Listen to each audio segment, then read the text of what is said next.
Hi, welcome back to HawgCast, the official podcast of the 442nd Fighter Wing. I'm Bob Jennings, the Superintendent of Public Affairs, and I'm sitting here with Colonel Mike Rio Leonas, the Wing Commander.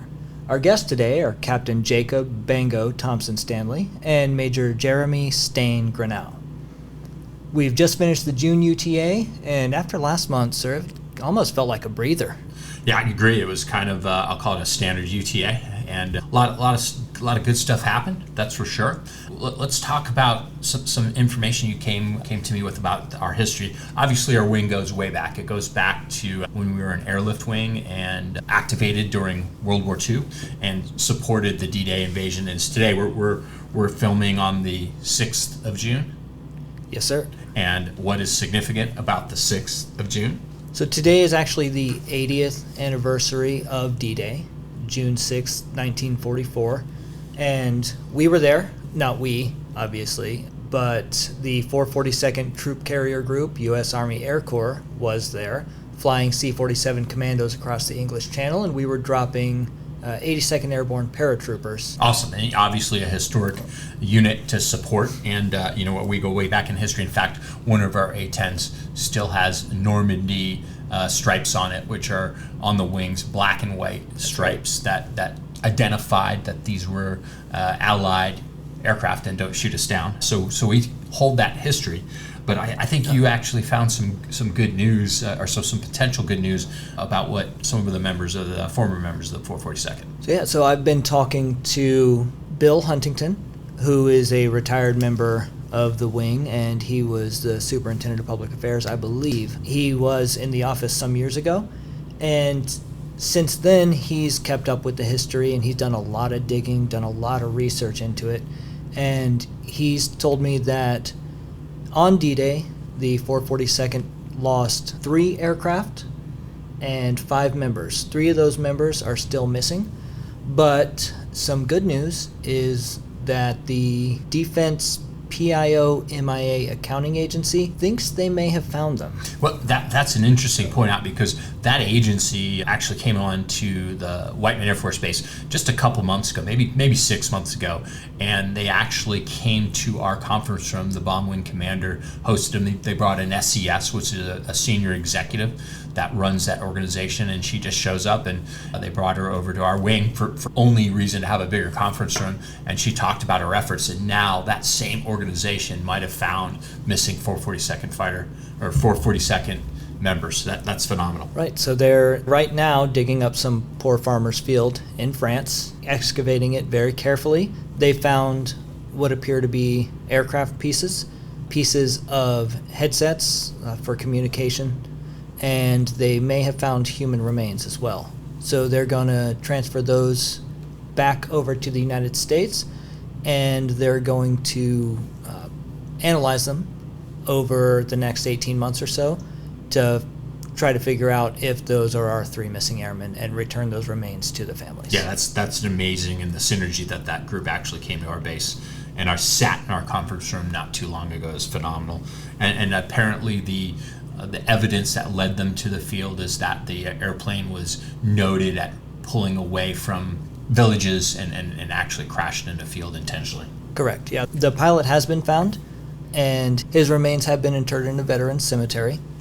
And his nephew has found some evidence that his last act as the pilot was to stop the aircraft from crashing into the village by steering it toward the field. Phenomenal. And the fact that they're still investigating and looking for remains from World War II is awesome. And that agency is looking in Korea and Vietnam and even some of the smaller skirmishes as well, because getting a family's remains back home is super important. So great story for the 80th anniversary of D-Day and our historic wing. So Bob, what's next? Well, next up, sir, I think it's Babble Time. It is Babble Time, and I think that the value of guessing what Babble Time's named after is up to $150, or is it $175? I thought it was $125. I think that was last time. We'll have to come up with it. I guess we'll just set it. It's $150, and we'll add from there. You did promise hints. I did promise hints. I'm not prepared to give one, but we'll do it. Well, I will give one. So my hint to today is Davis Monthan Air Force Base. That's my hint to why this is called Babble Time. Lance Moore actually guessed between the 2 episodes, and he sent me a biblical reference to the Tower of Babel and what that meant. And I read it, and it has absolutely nothing to do with Babble Time. So, Lance, good guess, but no, you do not win the money. $150 are on the table, and today's hint is Davis-Monthan Air Force Base. So, let's talk about what happened in this UTA. We had a lot of little things happen. Not little, a lot of things happened, but the UTA wasn't absolutely overwhelming. It was just, I'd call it, again, a standard UTA. The biggest achievement in regards to what's happening in a future combat deployment is all the ACS, the Agile Combat Support Orders, are cut. So props out to that whole team, specifically Peyton Hannes, who was TDY for his training, and I was actually processing orders for the members who were deploying. So that, that just shows how awesome the members of our wing are in regards to taking care of people, and Peyton, awesome job. And then Bob, what about Hunger Games? What did you hear about that? Well, I heard we won first place, most improved. Yeah, I would say that's 2 different things. We were most improved, the most improved by a large margin, and proud for everybody that moved the needle on that. And we won, I think, $25,000 in RPA, which we will distribute and make things even better. So first place on that. We had a retirement. Who retired? We actually had 2 retirement events. Yes, sir. Our maintenance group deputy commander, Lieutenant Colonel Gary, retired. Yep, 5 Bay, and his family was there. It was a nice ceremony, and thanks to Jason Gary for serving for us in about a year and a half, I believe. Did a lot of good work for the maintenance group, and they were sad to see him go. And then Tom Campbell kind of had, we'll call it an under-the-radar event out at the golf club, and he retired as well. And did you go to that one, Bob? I did not make it. Okay, bummer. Nor did I. Unfortunately. Sorry, Tom. That's the under the radar. Yeah, Tom is obviously going to remain in our wing in the support group. You've got a great civil engineering background, and he's absolutely critical to our infrastructure improvements, specifically cannon range. We showed some pictures of the new towers down there, the flank tower and the main tower. Both of those are required to score the pilots' weapons deliveries, and we're real proud of those new facilities, and Tom has gone down there monthly to make sure the contracts are ongoing. So thanks for Tom. And segue onto that, we're actually going to have an open house down at Cannon Range on the 4th of August.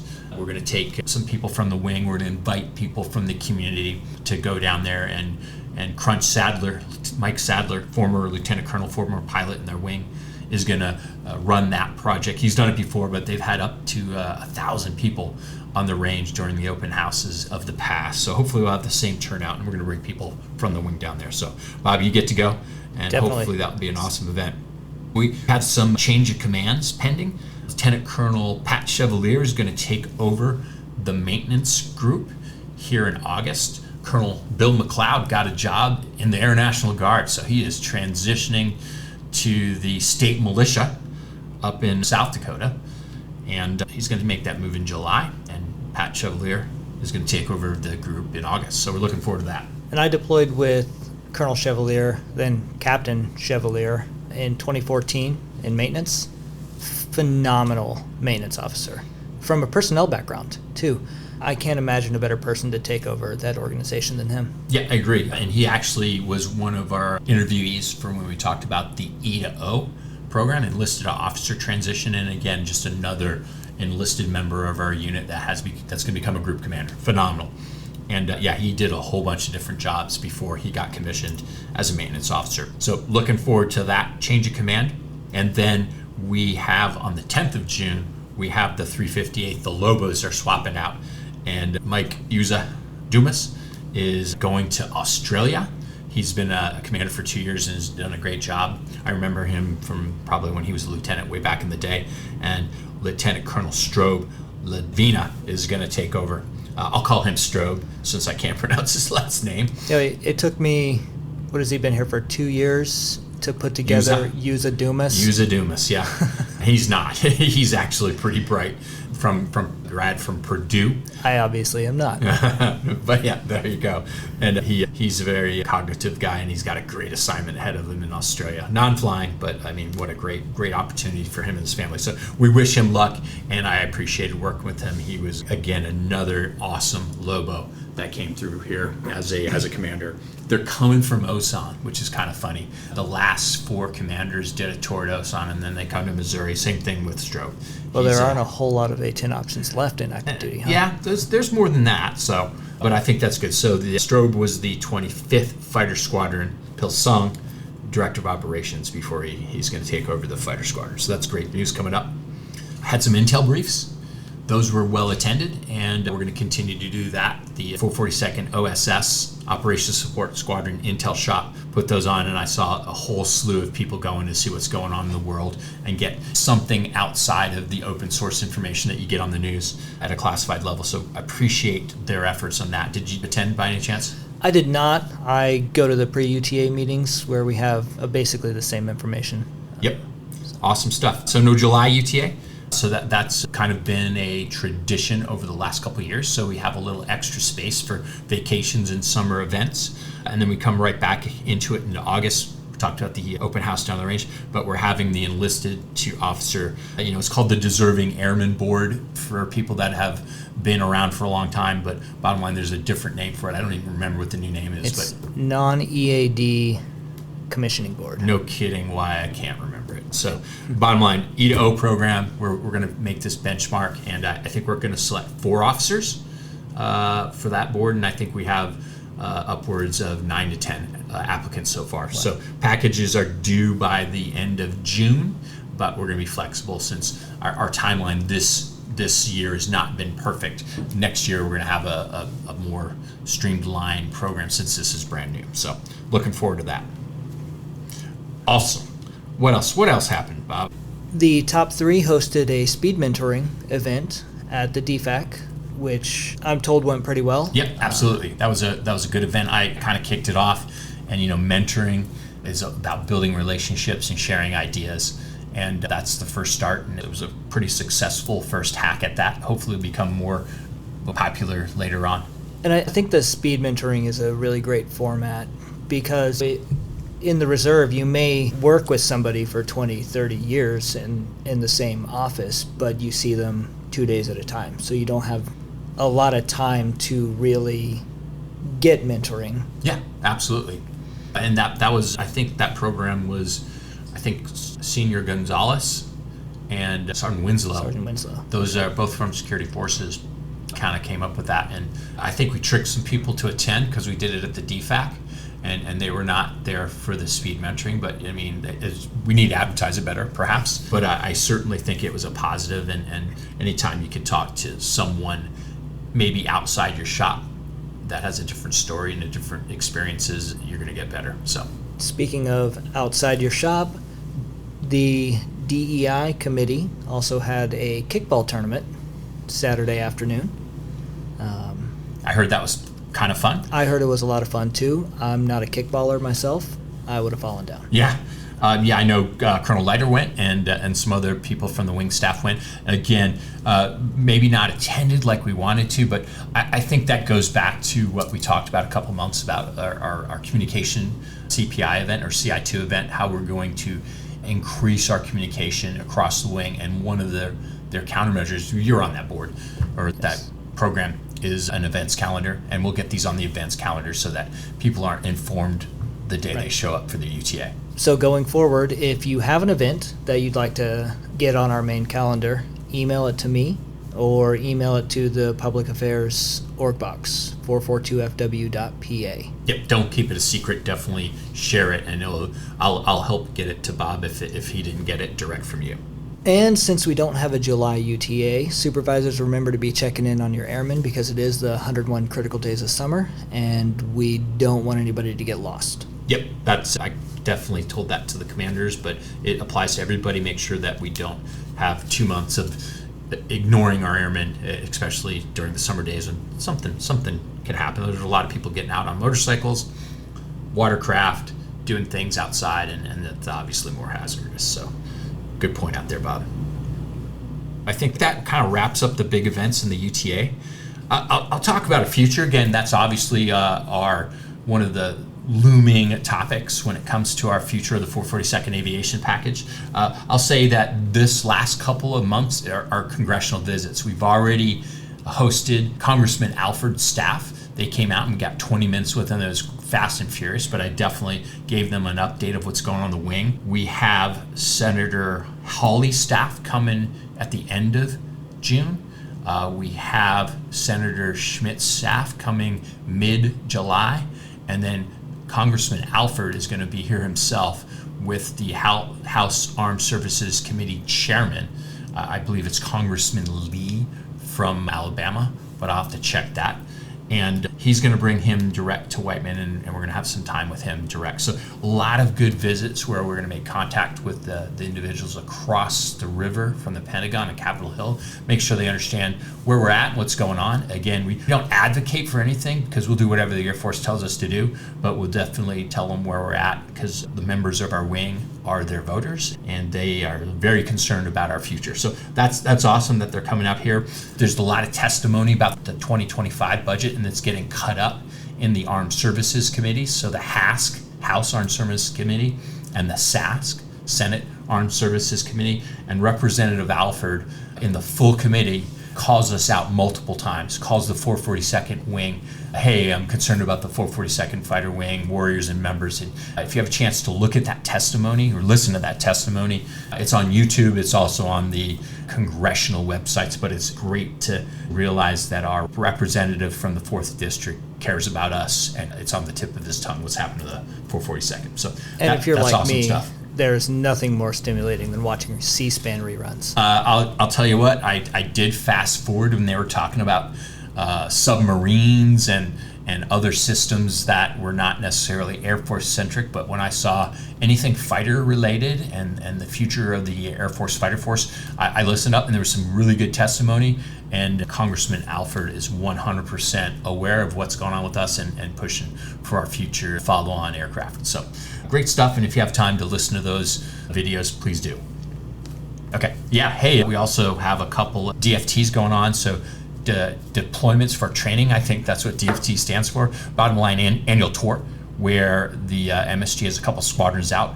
The LRS is in Charleston, which I think is, it's obviously a very large airlift hub, but it's a great town as well, so hopefully they're enjoying themselves. And then the FSS is in Florida, kind of split between two locations. They're integrating with the active duty for training as well, and they're at Eglin and Duke Field, which is funny. Duke Field, when I was going through pilot training, was like this austere base that almost quote quote didn't exist, and you weren't even allowed to go in there. It was like special ops. Now we're sending a services DFT to Duke Field. That's kind of a big change. So, but yeah, I think they're having a good time already and training hard. So that's good stuff. All right, Good Bob, deal. let's wrap it up. I don't know if I've said this on the HawgCast, but I've definitely been saying this out and about. Lead well, train hard, ready now. If you think about those three things when you are out here at work at the 442nd, you're going to be doing the right stuff. So, Bob, let's wrap it up. All right, let's talk to Bango and Stain. Great.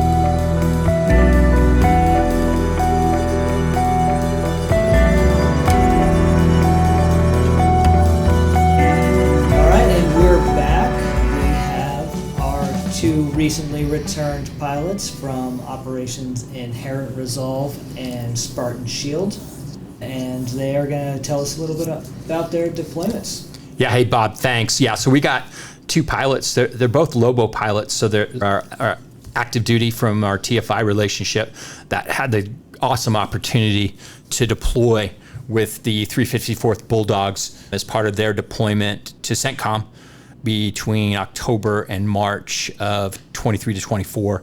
And we got Bango here. He went October through January, and we got Stain here, who went December through March. Did they have any other TFI pilots that deployed with you guys, or were you just meaning from guest help from another squadron? No, sir. We were the only that deployed with this, but prior to me deploying, we had another TFI pilot with the 75th. Okay, gotcha. Yeah. So this is a great thing that your squadron commander, Yuza, Mike Dumas, Lieutenant Colonel type, has set up with the other squadrons that gave you some combat deployment time. That's awesome.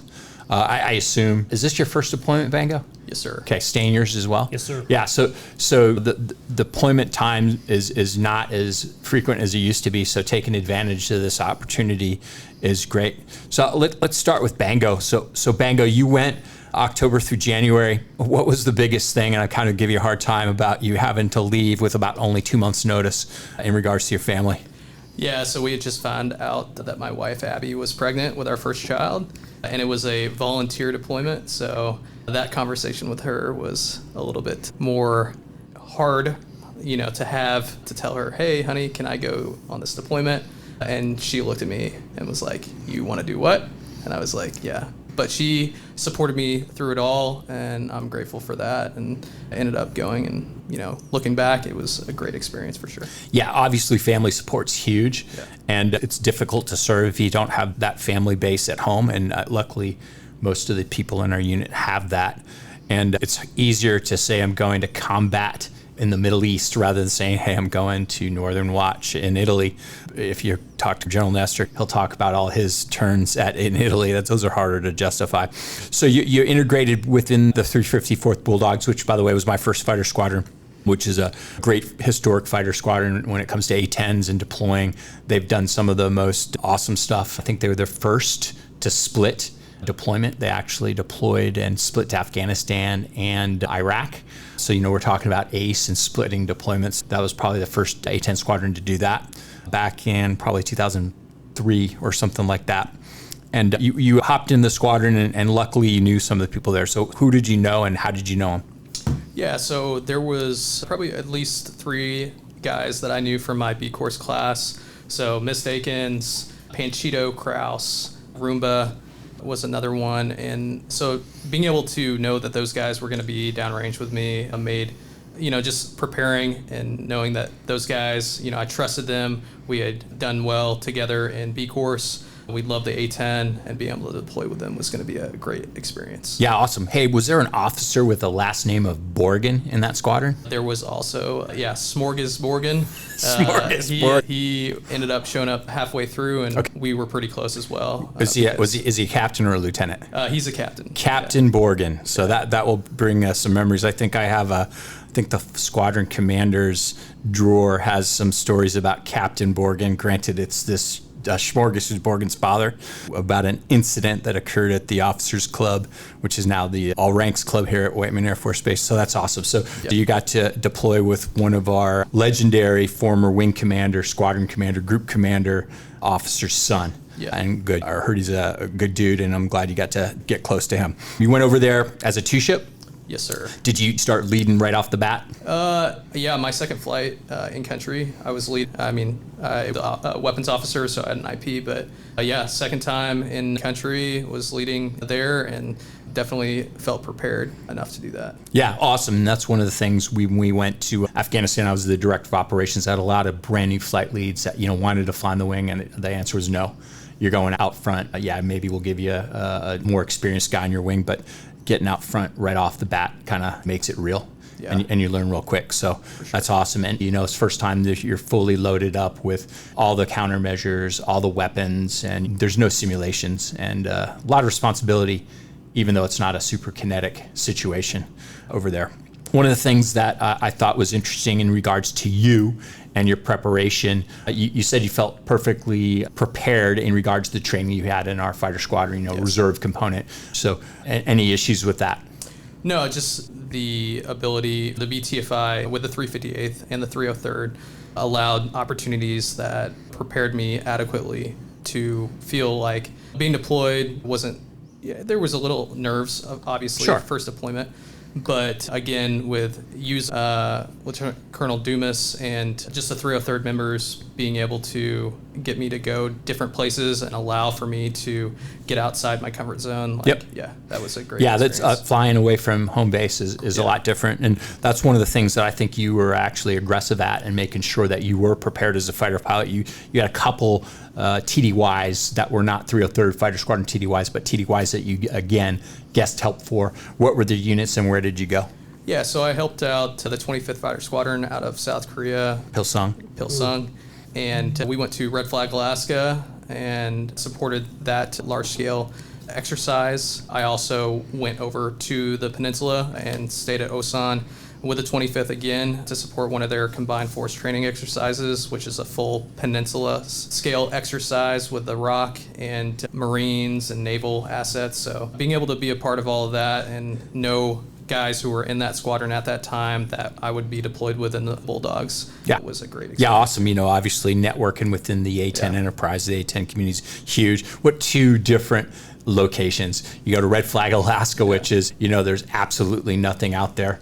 And then you go to Korea where you can't help but having to dodge a tower because there's so much infrastructure there. It's crazy, and it was the same squadron. Again, that's a hard-working squadron as well. Even they're not as deployed. I was in that squadron as well. So that was my second fighter squadron with my tour in Korea. So that's awesome.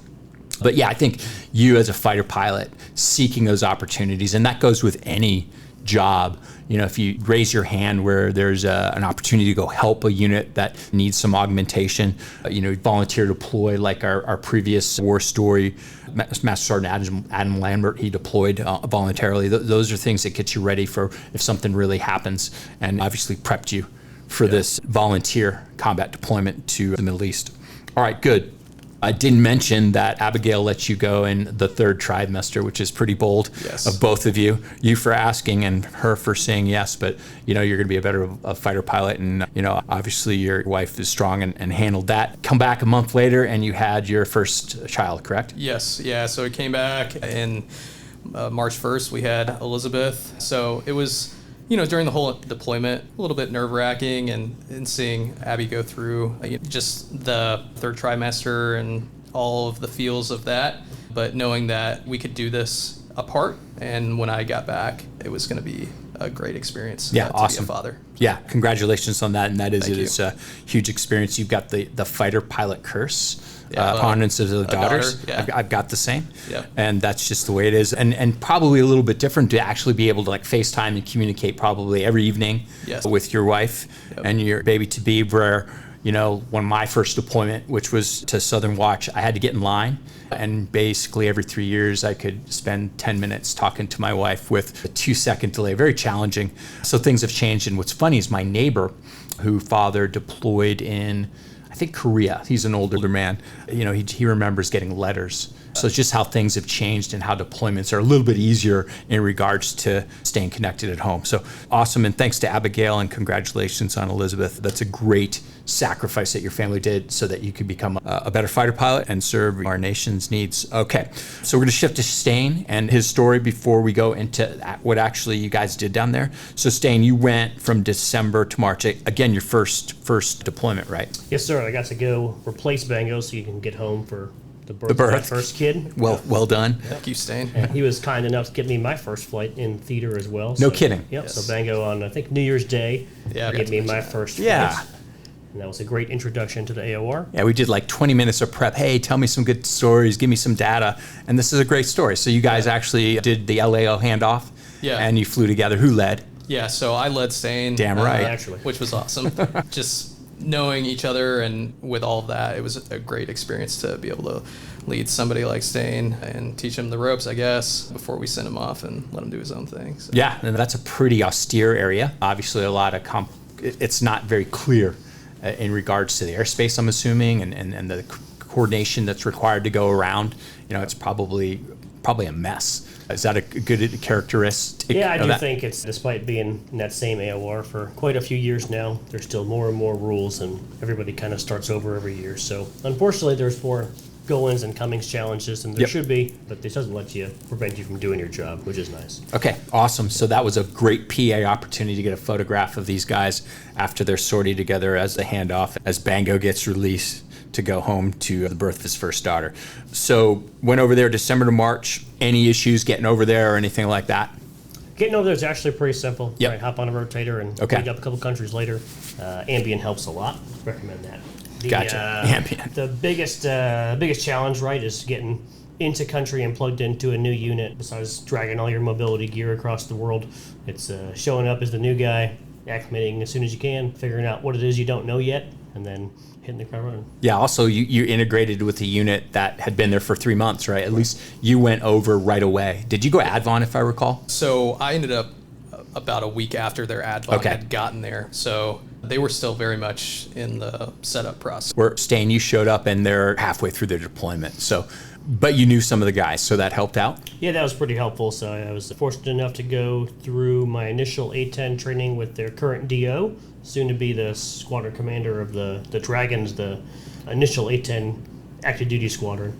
And then I was also a favor of Mr. Younger Borgen, Okay. As well as some of the other folks that Bango mentioned earlier who I have crossed path with and at Davis Monthan in the past. So it is comforting knowing somebody in the A-10 community, small community, but it's still a daunting task to plug yourself into a high-functioning organization and try and be value-added from day one. Yeah, so you just kind of sparked a memory. Matt, we actually tried to bring Matt Borgen out here, and kind of true to the Borgen name, he didn't refuse. He said, no, I want to stay with the 47th, the unit that hired me. So he actually made a point not to come out and season with us, but actually season with the Bulldogs and the Enterprise there in Tucson. So yeah, I'm glad you got to meet him. And yeah, absolutely, walking into a unit and knowing somebody just makes a big difference. So, okay, anything of note about you guys getting over there and prepping? You went over as a 2-ship or a 4-ship?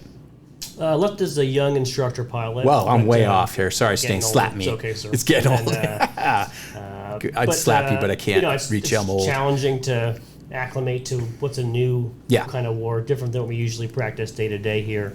So how do you think about some new problems that you probably haven't encountered yet Good. that you might? And I had a couple more months than Bango to think those things through and Yep. try and show up as prepared as possible. When you talk about 2 months kind of being short, the unit that went over there had 10 days when I think it was the 75th? That's correct. 75th, 10 days notice. The last couple could you weeks in their imagine that? bucket, and you're about to be out of your deploy window, and hey, you're going now. Yeah, and we have a doc statement that makes us go out the door even quicker than the 10 days. So that could have a huge impact on us and our families if that ever happens. So again, prep makes it a little bit easier to get over there. Okay, so Bango, you said you were a straight line pilot, but you were an IP. Thanks for that correction. Did you do any IP duties over there?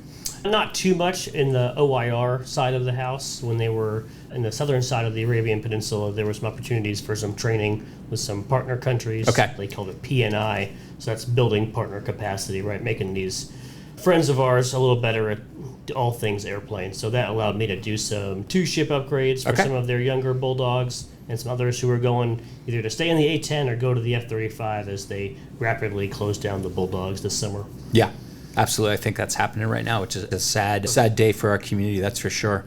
And Bango, you were actually on the A staff, which they actually executed. So why don't you explain what you did over there on the ground? Yeah, so just trying to get into anything that I could. The commander, Meet Chapman of the Bulldogs at the time, said, hey, we've got this position for you.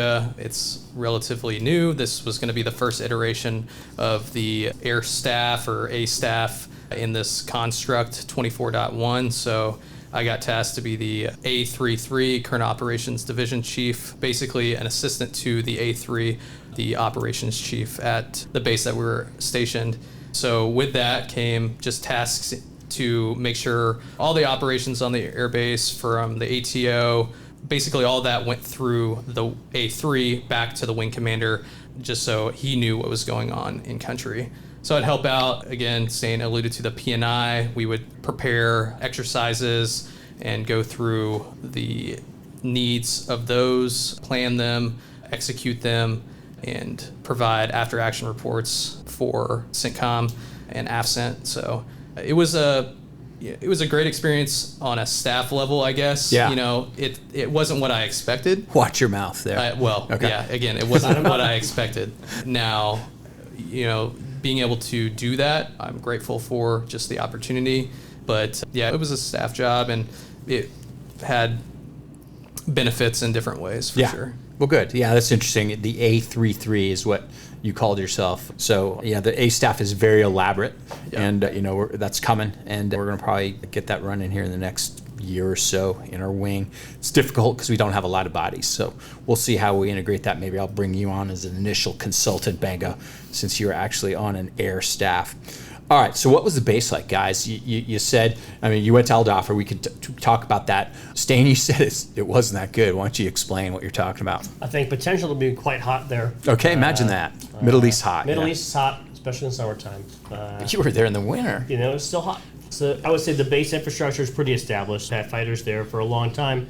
There's a pretty big gap before the Bulldogs were there. It had been a long time since there had been fighters. So there's some challenges of working through reintegrating that, whether that's airspace, maintenance, local, country, nationals that had some challenges of working through that. But it's a very established base, talking 3 beers a day. Oh, it's the standard, the Middle East. You got your American compound. American compound, usually the initial part, because people could not travel off base. By the end, I think the rules had changed. You go off base and grab dinner with Okay. the locals, but you got a base pool, Gross. enough gyms. Yeah, don't go in the pool, but it's available to you. Bingo night. Yeah, the so- USO and Okay. all the Yeah, stuff. that pretty they did there. established. Yeah. A couple hailstorms that are a problem. But No kidding. Yes, sir. Hail in UAE. That's crazy. I thought that was a Missouri thing. So what was the beer of choice over there? Was it still Francs? Whatever the highest. Yeah, that's percentage Francs. content. It's a Russian That's beer, your- if I recall. yeah. Maybe it wasn't. We had a German option, but it was Maybe it was a yeah, German was beer. all right. Yeah, so things don't change that much there. So that's No good. new Did you have ideas. to get swiped on your ID to get your 3 beers, or Every did time. they? Yep. No kidding. Yeah. They don't trust us. It's weird. So, okay, well, awesome. So, standard Air Force Base food. DFAC, life is simple, right? Yeah. Go to work, go to the gym. Yep. I wish you could compare, like the food I got in 2006 was pretty much the same food I had 2014. Halliburton, DFAC, all at Bagram. The cookies are the same, which are addictive, by the way.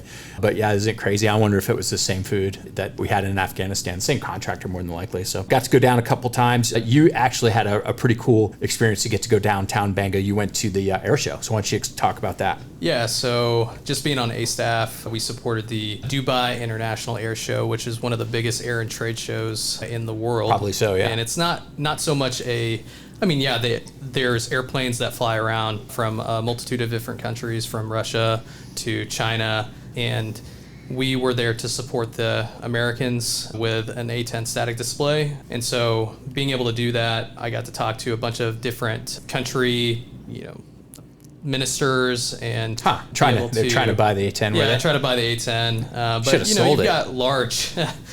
I mean, who knows? But Sold it and fly off with it, Yeah. unless it's just a little corruption. Yeah. Fraud. But it was funny. I'd say something that we didn't talk about, but I think the defense minister of Bosnia came up to me and with a very well-known rap sheet of what the A-10 did there, and he was very happy to see the A-10, which was very cool. But stuff like that at the air show was a unique experience for me. I have ever been to Dubai and experienced such a wonderful city like that, an oasis in the desert. But also do the air show, which supported I think over $150 billion worth of American defense corporation sales for Boeing, Lockheed, Raytheon, all that stuff like that. So, Yeah, that's awesome. And the fact that you had someone that came up to actually look at the A-10 reminds me of a story. We had a Polish general in Bagram one day insist on coming and seeing the A-10. And he came in, I said, well, how do you want to see the A-10? At this point, he's NATO. He said, well, back before we were in NATO, I lost so much sleep as a lieutenant worrying about this airplane as a Warsaw Pact lieutenant. So it's just crazy that the airplane is regarded so highly in other countries, I guess. I mean, it's obviously regarded highly here, even though they're phasing it out. But that's awesome. That's awesome. Were you able to jump around and check out any of the non-U.S. aircraft and climb up and in?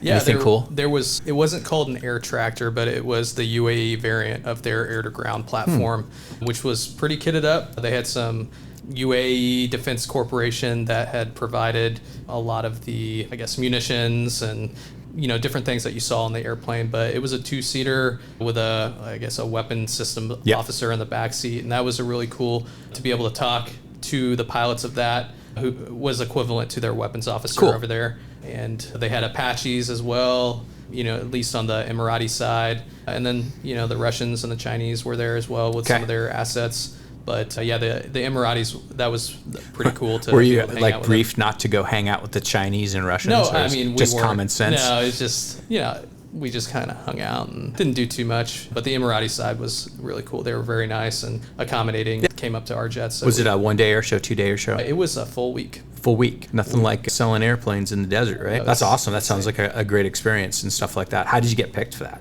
Yeah, so again, like I said, being on A staff, I kind of weaseled my way into that. That's called corruption. Yeah, and Yes. I had my good buddy Miss Akins. He got tapped to be the POC from the Bulldogs, And I was like, hey, Mist, Sure. you want to take me with you? Yeah. So, We see that in the that's what scheduling happened. shop sometimes, Yeah, it worked out for me. I think the other Bulldog pilots were like, what? Bango's getting to go on this? all I was right, like, doesn't sorry, matter. guys. But it worked out. Yeah, So. good. That sounds awesome. Yeah. All right, so talked about the base, talked about some different stuff you did. Let's talk about the mission. You guys said, hey, it wasn't that busy and, blah, blah, blah. But I remember my first combat deployment was Southern Watch, completely non-kinetic. But I was a super brand new wingman, and the first time I take off as a CMR pilot was in Kuwait, and I've got a full rack of bombs, chaff flare, a couple AIM-9s. We didn't have SATCOM, but a full C2 integration just to get into Iraq and do, what's that stuff called? Not peacekeeping, but no-fly zone. And it gets serious. You realize that you're not going over to Cannon Range anymore or Truman Charlie Dry. There's just responsibilities because you got real stuff on the jet and you're in real unfamiliar airspace. So I know you guys didn't have a really kinetic deployment, but it's obviously a combat deployment. So why don't you talk to me, Stain, you said force protection was the job. So why don't you talk pretty much what the standard mission was over there? Yes, sir. So for the OIR side of that deployment, the force protection, so keeping the folks on the ground safe, pretty A10 standard there. So for us, there's some Americans and coalition partners spread out across Iraq and Syria who are, I would say, in harm's way all the time. Okay. They're in threat ranges. They're, I would argue, surrounded by people who don't have the same interests as us, same people who are causing trouble in that same countries for a long time now. Sure. So they're Definitely open borders, right? open borders, Yeah. People who are friends with our enemies, people who are not who they say they are. So whether that's the IED threat has kind of subsided, and new threats are drone-based. This is one-way attack drones were, I would say, the new MO of some of our enemies there. Yeah, we obviously saw that, about a month ago with the attack from Iran onto Israel. And when did the attack of, Tower 22 occur? Yes, Was that sir. when you were there, Yes, Stain? sir. So the Tower 22 attack, where 3 Americans were killed, 3 Army reservists. Army reservists, from absolutely. Georgia, who were all engineer backgrounds. They were killed in early January. And that's a pretty tough pill to swallow, right? That's everybody's angry, everybody's sad.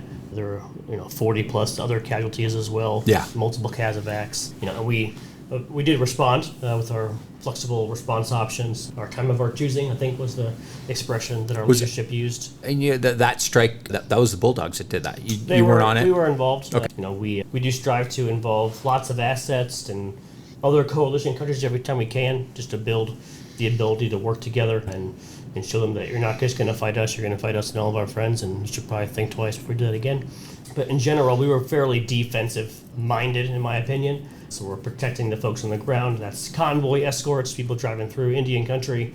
That's protecting little FOBs and bases out there that are, again, just sitting there doing their best to do their job, but they're Americans in harm's way, and because they're sitting back on defense, we're kind of waiting to react to something. So, but whenever NATAM was overhead, whether that was a low altitude show of force or within audible range, or they know we're there, that tended to persuade them not to attack the friendlies on the ground. Yep, awesome. Obviously, you did that. You did that specifically with convoy support. Bango, you talked about one convoy you helped move, and it was huge. You said it was a big convoy. Yeah, so it was a resupply convoy, maybe 50 trucks, but it didn't have very many other assets supporting it at that time. Yeah. So, being the HawgCast or just close air support for those guys on the ground was a great experience for me. 2 young flight leads going out there together. So me and Pero, and we supported these guys for 4 hours and just provided some morale boost for them with a show of force, to some of the Army guys who were involved with that. Yeah. So that was a good experience. Did you ever have HawgCast falls that didn't have a specific tasking that you're just up there working with the JTAC? Yeah, there was a few. A few of those. So Bango, you said you flew about twice a week. Same with you, Stain, and you Sure. got, how many sorties did you get? Yeah, so in about 3 months, I got 20 sorties, Okay. 100 combat hours. Cool, 100 combat hours. That's kind of a big mark. Yeah. That's pretty cool. What about you, Stan? What'd I you had get? a pretty similar Okay. kind of pace, and then Bango did a lot of mission planning cell duties, making all the products work for us, and I did a lot of sitting at the operations desk, keeping it running. So, even though you weren't going to be on the flying schedule every day, there were still something you were doing every day to help those who were. You guys did some split ops. We can't specifically talk about where that one went, but did the squadron split like 50-50, or did you just run like a det? And what challenges did that bring? Yeah, so it was more like a det, but The majority was, we were supporting, different things, P&I with a debt. And I'd say the biggest thing that, whether it was the maintenance or having all of the assets that a normal squadron needs to run, like mission planning, computers and all that, I mean, they were decently prepared, but they were not expecting that this was going to happen. So that the pains of that when it first occurred definitely shone through, just the operational task of moving airplanes to a place where we had never operated out of before, and then leaving, some people behind to support that. When you split up a whole squadron, that decently hard. Yeah, it's absolutely hard, and you got to make crap up. Yeah. And to make it happen and be an enabler rather than hey, I'm not resourced. We'll figure it out. Definitely, people have to step up to the plate for sure. Yeah, good stuff. That's ACE. It's like what is ACE? It's doing that stuff like that. Yeah. And there's no book, there's no UTC. It's just kind of making things happen and using your intuition. Just using your brains to make stuff happen and enable pretty much easier with the A10. Because we can go to places that a lot of the other airplanes can't, and we really don't need computers to run the jet. I mean, we can start. We don't have to do mission plan. We could plug it in manually. So I think we are one of those airplanes that the Air Force is forgetting is we're the definition of ACE. And just think of our minds as CAS pilots. Every engagement's different. You got to think, problem solve. Those things that we train to in the air completely transition to what we'd have to do on the ground. So I think we are the benchmark of ACE. Splitting up, and I think you guys said that you appreciated our maintenance a little bit. Not to throw shade on any unit, because I know they tend, as an enterprise, is in parts and it's just a difficult airplane is older, but you definitely appreciate our maintenance and specifically the mods. Yeah, seeing the jets we fly here, obviously they're maintained at a level that I think everybody respects around here. We certainly appreciate whenever we step out and take a jet for a couple hours, that we're provided the best ability to do our jobs as we can. So the ones downrange were active duty jets. We were there for that's the biggest change would be the lack of the mods that's been happening. So the 3D audio might sound inconsequential, but allows you to hear more radios at the same time. It really does work. Yep. The second R210, pretty huge deal. It's a huge deal. The jammers and GPS, pretty huge deal. Lets you know whenever you're getting jammed, which happened a lot. So I do think that maybe some of those things you maybe don't see when you're flying around Missouri, you don't appreciate them, but those really do provide some kind of capability that you probably take for granted if you're just turning the wrenches in the hot summer night. Yeah, awesome. So, throw props to our maintenance again. And it's not just this year. This is kind of an enterprise that's been operating here at Whiteman for a long time, and it shows. Yeah, the jam-resistant GPS is an enabler. They're jamming bombs in Ukraine right now, and they're missing. So, our JDAM's missing, which blows my mind. Awesome. So the mods, appreciate our maintenance. A couple neat missions, specifically Bango. You said you actually did a counterfact FIAC mission. There's another acronym that I don't know, but anti-boat. It's called AOMSW, which is anti-boat. Yeah, I mean, that's what it is. So, supporting counter-FAC and FIAC fast boats moving through the Strait of Hormuz against, I guess, American flag vessels. Iran has an interest to potentially board them. So we, provided support in and around the strait again for naval assets, Coast Guard assets, maritime vessels, and that was a pretty cool. That gets pretty narrow, correct? How wide is it? About a 20-mile gap? Yeah, I'm not exactly sure. I know that I could see into Iran. You could see into Iran. Yeah, so were you in threat rings known to Iran that were off, or what was the deal with that? Yeah, so flying that far north, for sure we were in threat rings known to Iran, and we fly in international airspace and be called out by Iran on guard, telling us to maneuver our course away from their international zone. But again, that mission set was basically deterrence and presence for those boats going through that narrow 30 miles. 30-mile gap. So yeah, absolutely. So obviously a huge threat. Looking into Iran, which is interesting, getting yelled at Iran, by Iran on guard. How close did you get to their international line? Yeah, so we never went over, I think it was a black line. Which was a buffer, I assume. Definitely a buffer right along what we recognize as their international boundary. Yeah. So a couple miles or so. Yeah, I mean, a few miles. Okay, cool. Yeah, that's a different mission for sure. You guys, initially, the unit was using our Sergeant Fletcher tanks, correct? Yeah, so we would go up to those locations with those Sergeant Okay, Fletchers. you're talking the straight or these contingency locations? The straight.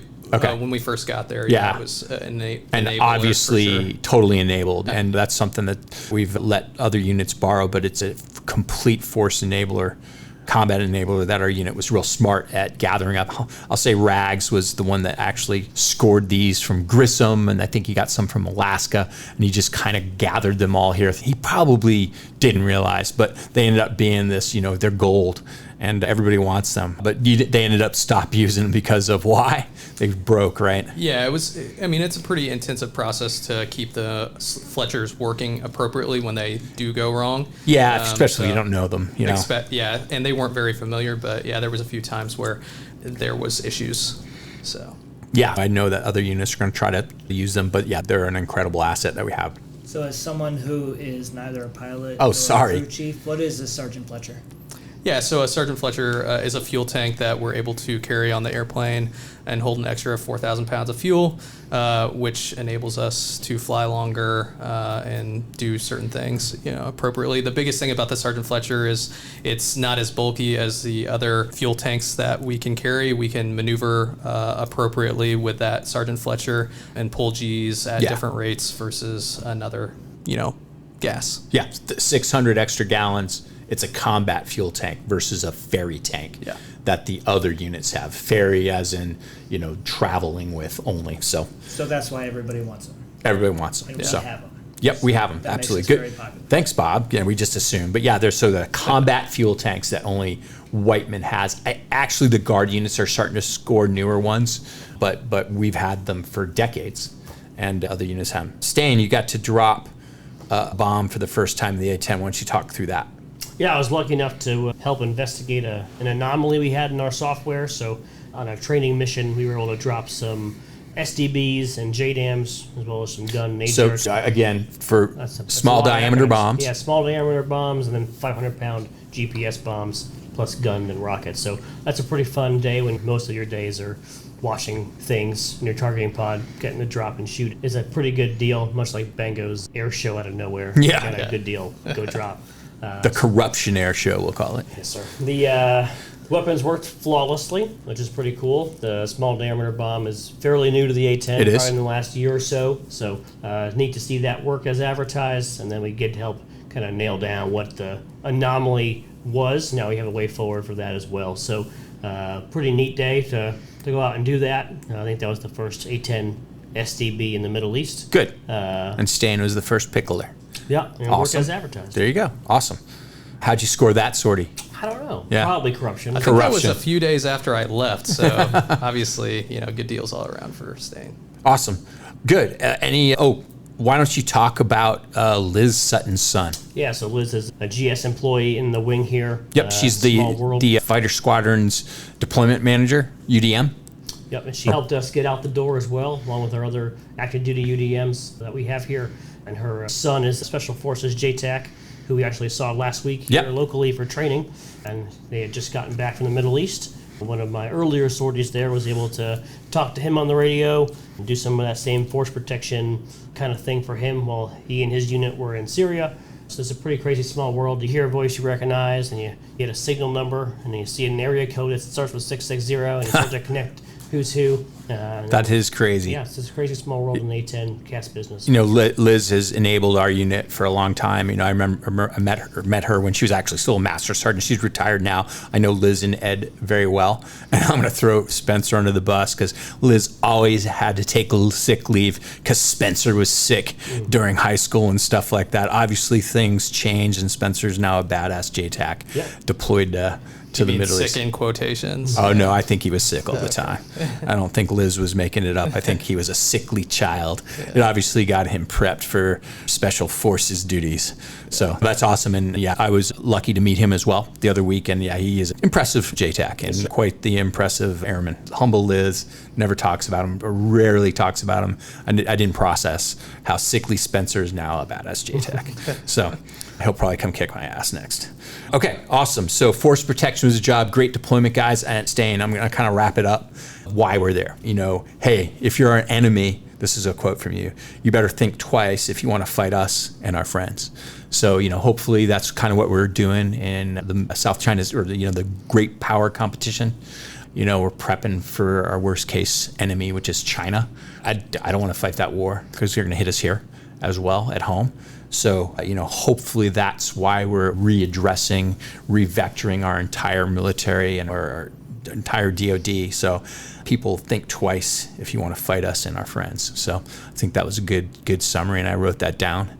And I write that down in my smart book because it's a good quote. So, all right, Stain, man, thanks. Bango, thanks. Guys, thanks for setting your time up and telling what you guys did. It's a great story.